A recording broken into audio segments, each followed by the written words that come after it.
বিসমিল্লাহির রহমানির রহিম। আজকে আমরা সূরা বাকারার 7 থেকে 12 পর্যন্ত যে আয়াত, তার অর্থটা একটু বোঝার চেষ্টা করব। ক্রমাগত কুফরি করার কারণে আল্লাহ তাআলা তাদের মন মগজ ও শোনার উপর মোহর মেরে দিয়েছেন।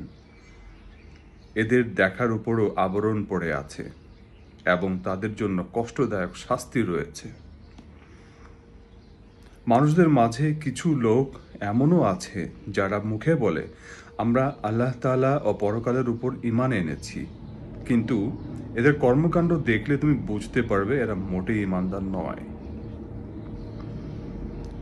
মুখে ঈমানের দাবি করে এরা আল্লাহ তাআলা ও তার নেক বান্দাদের সাথে প্রতারণা করে যাচ্ছে। মূলত এই কাজের মাধ্যমে তারা অন্য কাউকে নয়, নিজেদেরকেই ধোঁকা দিয়ে যাচ্ছে, যদিও এই ব্যাপারে তাদের কোনো প্রকারের চৈতন্য নেই।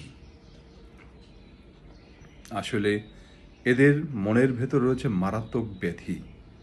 প্রতারণার কারণে অতঃপর আল্লাহ তাআলা এদের সে ব্যাধি বাড়িয়ে দিয়েছেন। তাদের জন্য রয়েছে আল্লাহ তাআলার পক্ষ থেকে পীড়াদায়ক আযাব, কেননা তারা মিথ্যা বলছিল। তাদের যখন বলা হয়, তোমরা এই শান্তিপূর্ণ জমিনে অশান্তি ও বিপর্যয় সৃষ্টি করো না, তখন তারা বলে, না, আমরাই তো হচ্ছি বরং সংশোধনকারী। অথচ এরাই হচ্ছে জমিনে যাবতীয় বিপর্যয় সৃষ্টিকারী, যদিও তারা এই ব্যাপারে কোনো চৈতন্য রাখে না।